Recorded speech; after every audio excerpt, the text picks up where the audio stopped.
Welcome to this YouTube channel. This video is about industrial relations and labor welfare. Multiple choice questions, especially Unit 1, question 21 to question 50. The first question is, which approach assumes that voluntary negotiations between employers and employees are the means of settling disputes? The four options are Marxist approach, Gandhian approach, human relations approach, and Giri approach. Here, the voluntary negotiation, voluntary discussion talk, voluntary talk between employers and employees are a means of settling dispute. It's given by Gandhian approach. So, Gandhiji pointed out that strike is the last resort to handle the industrial disputes. So before starting strike, two parties, employer and the employees, need to discuss their problem and then find out the opportunities to settle the disputes. So option B is the right answer. Next question. Which of the following approaches insist on investigating the underlying trends and patterns in the cause and effect of industrial dispute?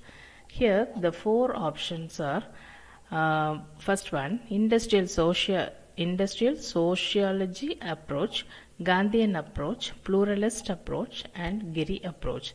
Here the approaches, Gandhian approach, pluralist approach, Giri approach, is not analyzing all the cause and effect, whereas industrial sociology approach only analyze the trends and patterns of the cause and effect of industrial dispute. So option A is the right answer. Next question. Productivity bargaining is considered as a classic example of the dash approach. That is Oxford School approach, Giri approach, human relations approach, Gandhian approach. So let us discuss about the productivity bargaining. What does it mean? Productivity bargaining means the process of reaching an agreement through collective bargaining, whereby the employees of the organization agree to changes which are intended to improve productivity in return for an increase in pay or other benefits. So this one given by Oxford School approach. Another name of Oxford School approach is pluralist approach. So option A is the right answer. System approach of industrial relation has given by dash. John Dunlop in 1958, Flanders in 1970, Lenin in 1978, Keith Davis in 1990. So the right answer is John Dunlop in 1958. Answer A. Next question. To understand the behavior, mindset, and the perception of the two significant work groups, the thematic application test was conducted by whom? The thematic application test is used to conduct the understanding of behavior, mindset, and perception of two significant work groups. So this one conducted by Mason Harry. Answer D. Next question. Marxist approach of industrial relation has given by, everyone know this, Lenin in 1978. The next question is, in which area a remarkable reform is essential in the public sector? Option A, trade related policies. Option B, technological changes and modernization. Option C, emergence of white collar workers, and all the above. So in India, the public sector's growth is very less when compared to private sectors. And we know that everything is in slow progress. So all the three A, B, C, trade related policies, technological changes, modernization, and emergence of white collar workers, everything they need to change, they need to reform. So all the above is the right answer. Next question. A method of bringing together the teamwork, common objective, individual strategy and mutual efforts of the individuals. So which approach? Unitary approach is the right answer. Next one. Which approach was not against strikes, instead implying conditions to carry out a favorable strike? So there are four approaches given.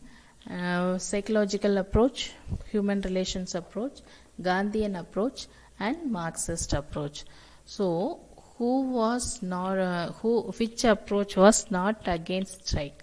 Absolutely, Gandhian approach was not against strikes, instead that they have implied the conditions carry out a favorable strikes. So what are all the conditions? Actually there are two conditions given. The workers or laborers can go on strike only if there is a specific grievance. Another condition is there should be complete non-violence while carrying out strikes. So they were not against a strike, but if the conditions fulfilled, they can do their strike. It should not be harmful. So Gandhian approach is the right answer. So answer C.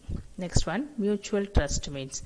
So mutual trust means what? Conflicts between employer and employees? No. The exploitation of labor? No. The act of sharing the whole profit among the employees? No. Both management and labor should help in the development of an atmosphere of mutual cooperation, confidence and respect. Yes, D is the right answer. So mutual trust means both the management and labor should help the employees for mutual cooperation, confidence, respect, etc. Next one, trade unions are, what is that? Coercion of the politician. Coercion means force. For political parties, force. Is it so? No, it's not. Next one, an association of workers only. No. Then next one, government order to initiate trade union. No, it's not the government order. So fourth option is right. Voluntary organizations of workers as well as employers.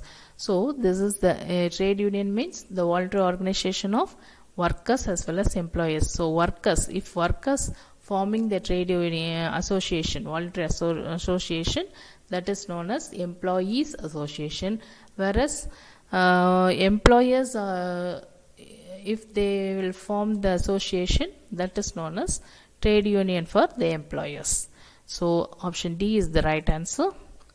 Next, coercion is the practice of forcing another party to act in an involuntary manner by use of threat or force. Yes, this is the right answer, because forcing another party to act in an involuntary manner by use of threat.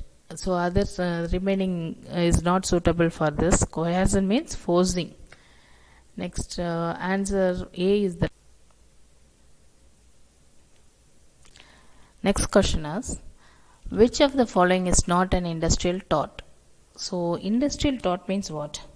Industrial tort is a civil wrong that causes someone else to suffer loss or harm resulting in legal liabilities for the person who commits such act.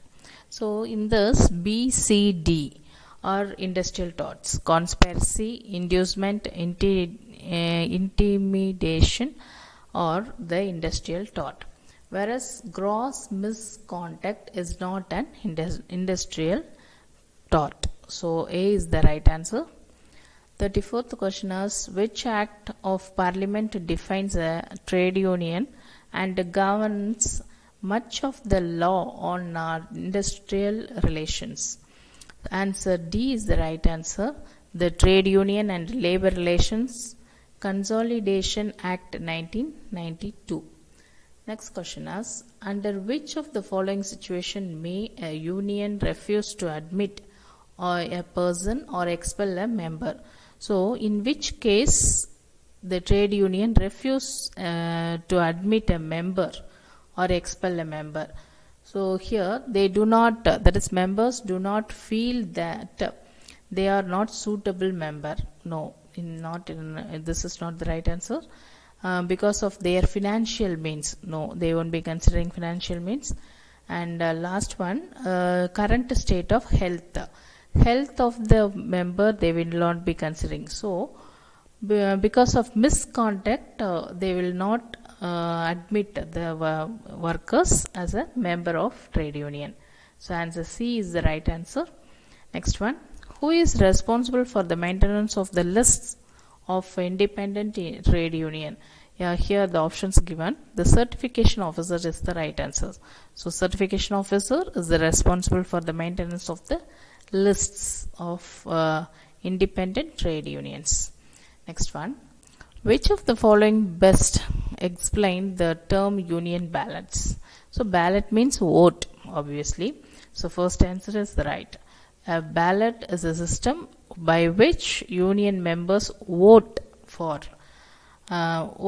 example, industrial actions. Remaining B says about the recruitment of new members, C says about the expelled members, then D says about the information for a listing. So B, C, D it will not come, and answer A is the right answer.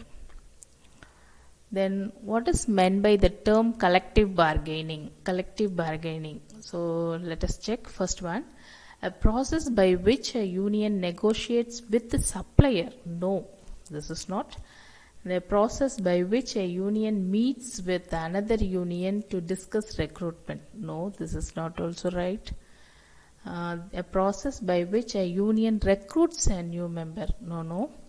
Next, last one is right. A process by which a union negotiates with an employer on behalf of its members on matter concerning the terms and conditions of employment. So, this is the process by which the trade union on behalf of employees and the employers will discuss the matter regarding the terms and conditions of the employment of the workers. So, answer D is the right answer.